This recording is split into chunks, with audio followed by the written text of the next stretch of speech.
Moi, j'ai eu des personnes qui ont eu des MST animales. J'aimerais jouer un petit jeu avec toi. Vas-y.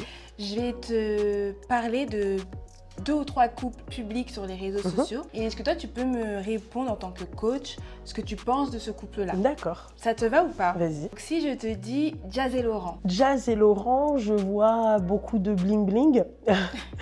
Et ensuite, très belle famille, très très beau couple. Mais après, je pense qu'à un moment donné, il faut s'éclipser. Vraiment s'éclipser, ça peut faire du bien et à Jazz et Laurent et à leur famille. Par rapport à tout ce que nous, on voit sur les réseaux sociaux, la tromperie, par rapport à ça. La tromperie mutuelle. Enfin, apparemment, Laurent, ça n'a jamais été confirmé, mais il aurait trompé Jazz plusieurs fois. Jazz, elle, de son côté, a assumé l'avoir trompé une fois. Ouais, mais ça, c'est pas une bonne chose parce que si tu veux, après, on rentre dans un cercle vicieux et ça n'en finit pas. Parce que je t'ai trompé en 2009, moi, je décide de te retromper en 2013 et toi encore, oui, mais parce que vu que tu m'as trompé, tu m'as rendu la monnaie de ma... Tu vois, c'est pas... Je trouve ça un peu malsain. Puis même pour des personnes qui sont connues, c'est pas un bel exemple. Quel exemple on donne à la génération future? C'est que tu me trompes, je dois te tromper. Mais est-ce qu'on peut pardonner la tromperie? Jamais. Moi, comme je t'ai dit tout à l'heure, les femmes aussi qui m'appellent, ou je dis qu'il faut, c'est-à-dire stopper une relation, par exemple le divorce, c'est quand il y a tromperie, parce que la tromperie, elle peut t'apporter des maladies. Moi, j'ai eu des personnes qui ont eu des MST animales. Oui. Voilà, de la nécrophilie, voilà. Donc en fait, la tromperie, il ne faut pas voir que l'aspect l'ego. L'ego, oui, bien sûr, il t'a trompé, t'acceptes pas, il n'y a pas de souci.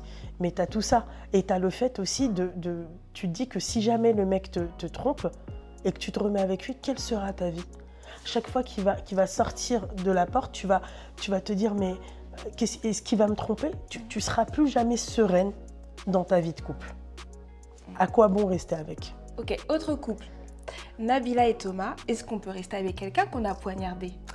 Alors, non, toujours non. Mais Nabila et Thomas, il faut savoir qu'ils ont grandi ensemble. Ouais. Nabila et Thomas, ils ont été dans la télé-réalité. Et ensuite, au début, Nabila, elle était mal conseillée.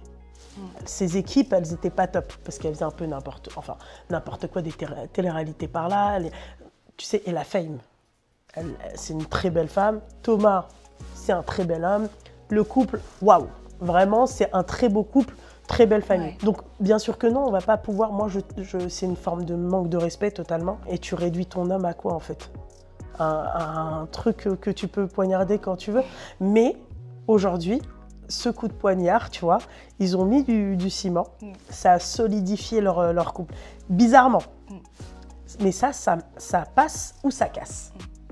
C'est pas ce que je recommanderais, bien évidemment, tu vois, mais c'est une référence pour moi, ce couple-là, c'est une belle référence.